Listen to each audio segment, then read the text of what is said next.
And we're rolling live in 5, 4, 3, 2. How to do the BRRRR method strategy. I'm gonna let you know how to do it. You ready? Let's go.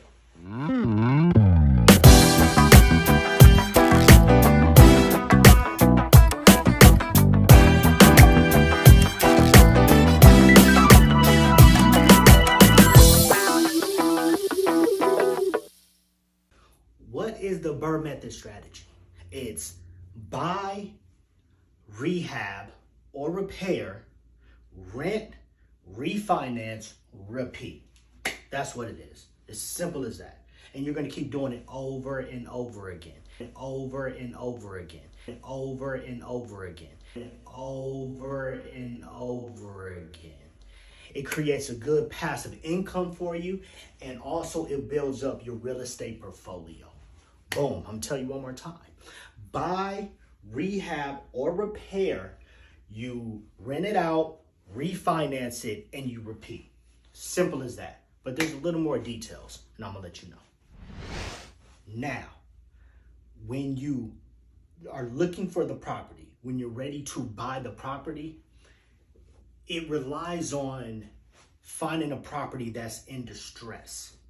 So that means that you want to get a fixer-upper, something that's really not above code. You want to get it up to code, make sure that it's safe, and then you can move people in. So before you get it up to code, and when you're looking to purchase that property or to buy that property, what you do is there's something called an ARV. With the ARV, that means after repair value. So after you repair it, what is the value going to be? That's what you need to know first and foremost. After you get the ARV, you want to make sure that the value is similar to the other places in your neighborhood. So if you have a 3-bedroom, 2-bathroom, they got a 3-bedroom and 2-bathroom, and their house is going for X amount of money, you want to make sure that your house is going for that amount of money, somewhere similar. You want to at least be in the same, in the same area, in the same ballpark. So that's what you do when you look for, your ARV. So when deciding on how much to offer on a home, there's a rule of thumb. It's the 70% rule in real estate. That's don't invest more than 70% of the home's ARV. So if the home after the ARV is $300,000, don't purchase it for more than $210,000. Try to stay away from that. Now, after you get the ARV, you buy the home and all that, you want to get to the rehab part of it. And this right here is very important. It's key, it's clutch. So when you rehab, the first thing you want to do is get it up to code. Make sure that it's safe to live in. If it has bugs in it, get the bugs out. You want to make sure that, you can walk on the ground. The ground, you're not going to fall through it. Make sure that everything is all good and it's safe to live in first and foremost. Now, after you make sure it's safe to live in, you can sleep in it, boom. What you do is, now you get the home improvements. Make sure the kitchen looks good. Hook up the kitchen. Get some, granite countertops. Make it look good. Make it look modern. Paint it. Your actual yard. Put some flowers in it. Make it look colorful. Declutter everything. Make sure that the rooms are good. You just want to make it look very appealing and make it look nicer. It's just like it's just like you flipping a car. You get a bucket, you paint it, throw some rims on it, throw some tints in it, you fix the, radio, touchscreen, boom, you good to go. So that's what you do when you rehab it. You make everything look good. Now, next step, rent. There's a reason why you have to go in a certain order. It's a BRRRR method strategy. Stick to the script. Trust me on this. So, don't try to skip and get a refinance. This is why. Generally, lenders won't refinance until that house has tenants. Generally. That's why it's important to stick to the script. BRRRR strategy. Now, when you're trying to find good tenants, you want to make sure that they're qualified. So, some of the qualifications.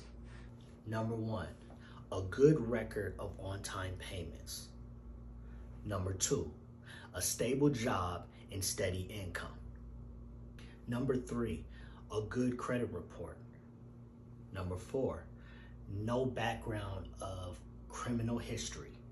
Number 5, no evictions on their credit. And last but not least, you want to get some positive references. That's very important, and you always want to protect yourself. You don't want to be in a nightmare. Luckily for me, I've always had great tenants in all of my properties, so I'm very grateful for that. So when meeting with a potential tenant, you're going to have them fill out an application, reviewing their credit. You're going to do a background check. You don't want any murderers in your house, right? Oh, I know. Anyway, and then you're gonna ask for some positive references. It's that simple. Now, a little bit of game, something that I do, that I look for before I rent out some of my properties. When they pull up in their car, if they're bumping loud music and, you know, I'm not gonna rent to you. If I peek in your car and it's just dirty and junky and, you know, hamburgers and sodas everywhere, it's just real junky, I'm not gonna rent to you because you're gonna have my house junky. So, boom. Now, as far as what to charge your tenant, it's kind of based up to you, but you don't want to charge them too much because you want them to stay there and you want it to be comfortable for them and you want them to stay there for a long time, because whatever you make in profit, you can take that money, put towards another property, you could pay some bills, or you could take that money and that'll be the money that you do more touch-ups to build up the value of that house even more. So you don't want to just suck them dry right away. You want to, you know, they're helping you out by moving in, and it's vice versa. So yeah, you always want to give them a fair price. That's key. Refinance. Another step. You get something called a cash out refinance. You're going to do a cash out refinance and then you take that money in order to get another property. But before you do that cash out refinance, you would have to make sure you're in the property for a certain amount of time. And also you have to make sure that your credit score is still good. Because a lot of times, I mean, typically lenders want to make sure that your credit score is still good. So be in the property for a certain amount of time, make sure your credit is straight, and then from there, you do a cash out advance, you take that money, and then you go get another property.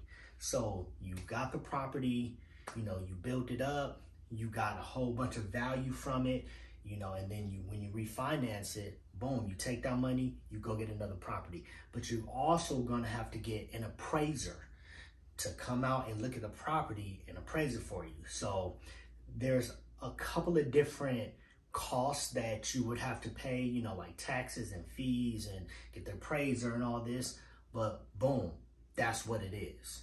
That's the BRRRR strategy. And whatever you do, after you do this, what helped me is you take notes. So along the process, you take notes of where you made a mistake, what you did wrong, and what you did right. So when you do it again, you're gonna look at your notes and say, okay, I'm not gonna do this again, because you don't wanna keep making the same mistakes over and over again. So make sure you take notes when you do that. And I hope you learned something from this video. And remember, stay 10 toes down for what you believe in. Stay 10 steps ahead of the game of life, man. And I hope that you learned something from this, and I hope you have a blessed day. If you wanna donate to the channel, right there. and much appreciated. Hope you guys have an amazing day or an amazing night. Boom.